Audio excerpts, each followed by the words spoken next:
Hello food lovers, welcome to our channel. నేను మీ రాణి ఎర్రంశెట్టి. ఈరోజు snacks recipe చేసి చూపించబోతున్నానండి. టీ టైమ్ స్నాక్స్ అంటాం, అలాగే ఈవినింగ్ స్నాక్స్ అని కూడా అంటాం. బ్రేక్ఫాస్ట్ కూడా చాలా సింపుల్గా టేస్టీగా ఈ రెసిపీ అనేది మనం కుక్ చేసి ఫ్యామిలీకి సర్వ్ చేయొచ్చండి.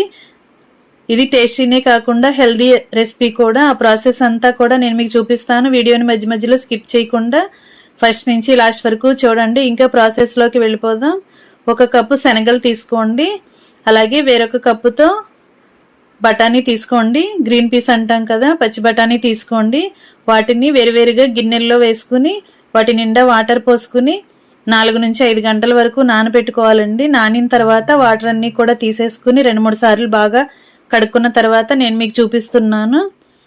ఇలా 2 రకాల శనగల్ని బఠానీని చూపించాను కదా, వాటిని ఇప్పుడు మిక్సీ జార్ తీసుకుని గ్రైండ్ చేసుకుందాం. ఇలా జార్లో రెండింటిని వేసేసుకుని కొంచెంగా సాల్ట్ వేసుకుని గ్రైండ్ చేసుకుందాం. కొంచెంగా వాటర్ పోసుకోండి, ఎక్కువగా వాటర్ పోయొద్దండి. దోశ పిండిలాగా కాకుండా గారెల పిండిలాగా చాలా గట్టిగా సాఫ్ట్గా రుబ్బుకోవాలి. ఇలా నలిగిన తర్వాత నేను మీకు చూపిస్తున్నాను. ఇదంతా కూడా మిక్సింగ్ బౌల్లోకి వేసేసుకోవాలి. ఇలా తీసుకుని మిక్సింగ్ బౌల్లోకి వేసేసుకోవాలండి. ఇప్పుడు సన్నగా తరిగిన ఉల్లిపాయ ముక్కల్ని 1 కప్పు వేసుకోండి. అలాగే కొంచెంగా పచ్చిమిర్చి కూడా 2-3 టేబుల్ స్పూన్లు అలా వేసుకోండి. ఇప్పుడు 1 అరకప్పు బియ్యపిండి వేసుకోవాలండి. 2 టేబుల్ స్పూన్లు కార్న్ఫ్లోర్ కూడా వేసుకోవాలి. అంటే మొక్కజొన్న పిండి ఉంటుంది కదా, అది కూడా వేసుకోండి. అలాగే కొన్ని కడిగి పెట్టుకున్న కరివేపాకు రెబ్బలు కూడా అలా వేసుకోండి. ఇవన్నీ కూడా గ్రైండ్ చేసిన పిండిలో కలిపేసుకుందాం. ఇలా మొత్తం కూడా కలిపేసుకోవాలండి. పిండి కొంచెం పలచగా ఉంది అని మీకు అనిపిస్తే ఇంకొక 2-3 టేబుల్ స్పూన్లు బియ్య పిండి కూడా వేసుకోండి. ఇప్పుడు 1 టేబుల్ స్పూన్ అల్లం వెల్లుల్లి పేస్ట్ వేసుకోండి. టేబుల్ స్పూన్ జీలకర్ర, 1 టేబుల్ స్పూన్ ధనియాల పొడి, 1/2 టేబుల్ స్పూన్ జీలకర్ర పొడి కూడా వేసుకోండి.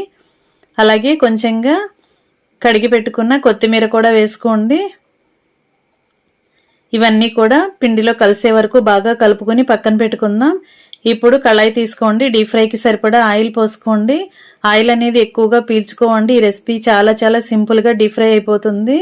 ఇప్పుడు 1 గిన్నె నిండా వాటర్ పెట్టుకుని చేతిని తడుపుకుంటూ పిండిని కొంచెం కొంచెంగా తీసుకుంటూ ఇలా చిన్న చిన్న పునుగులు లాగా ఆయిల్లో వేసుకోవాలి. మనం చేతిని ఎప్పటికప్పుడు వాటర్తో తడుపుకున్నట్లయితే పిండి ఈజీగా మనకి వస్తుందండి. ఒకసారి పిండిని టేస్ట్ చూసుకుని సాల్ట్ కానీ చాలకపోతే యాడ్ చేసుకోవచ్చు. ఇలా మొత్తం కూడా కలిపేసుకున్నాం కదా. ఇలా కలుపుకున్న తర్వాత మనం డీప్ ఫ్రైకి సరిపడా ఆయిల్ పెట్టుకున్నాం కదా, స్టవ్ వెలిగించుకుని కళాయిని పెట్టుకోండి. ఆయిల్ బాగా కాగిన తర్వాత మనం గ్రైండ్ చేసి పెట్టుకున్న పిండిని తీసుకుందాం. ఇలా చిన్న చిన్న పునుకులని చేసుకునేటప్పుడు మనం చేతిని తడుపుకున్నట్లయితే చాలా ఈజీగా మనం ఆయిల్లో వీటిని వేసుకోగలుగుతామండి. ఇలా నేను చూపించిన విధంగా ఒక్కొక్కటి వేసుకుంటూ డీప్ ఫ్రై చేసుకుందాం. నేను చిన్న చిన్నగా చూపిస్తున్నాను కదా, మీరు కావలసిన సైజులో వేసుకోండి. ఇలా ఆయిల్కి పట్టినన్ని వేసిన తర్వాత గరిటెతో మొత్తం కూడా 2 వైపులా ఈవెన్గా డీప్ ఫ్రై చేసుకోవాలి. ఇలా కలుపుకుంటూనే ఉండాలండి. ఇలా కలుపుతున్నట్లయితే మొత్తం కూడా ఒకేలాగా ఫ్రై అవుతాయి. ఇలా కలర్ చేంజ్ అయిన తర్వాత అవన్నీ కూడా గరిటెతో తీసుకుని ఆయిల్ అంతా కిందకు వచ్చేసిన తర్వాత ఒక ప్లేట్లోకి పెట్టేసుకుందాం. ఇలా మొత్తం కూడా గరిటెలోకి తీసుకుని ఆయిల్ అంతా కిందకు వచ్చేసిన తర్వాత ప్లేట్లోకి తీసి పెట్టుకుందాం. అలాగే మనం గ్రైండ్ చేసి పెట్టుకున్న పిండి అంతా కూడా మనకి కావలసిన సైజులో అలా కళాయిలో వేసుకుని డీప్ ఫ్రై చేసుకోవటమే చాలా చాలా టేస్టీగా ఉండే స్నాక్స్ అండి. అలాగే హెల్దీ కూడా. శనగలు బఠానీ చాలా చాలా టేస్టీగా ఉంటుందండి.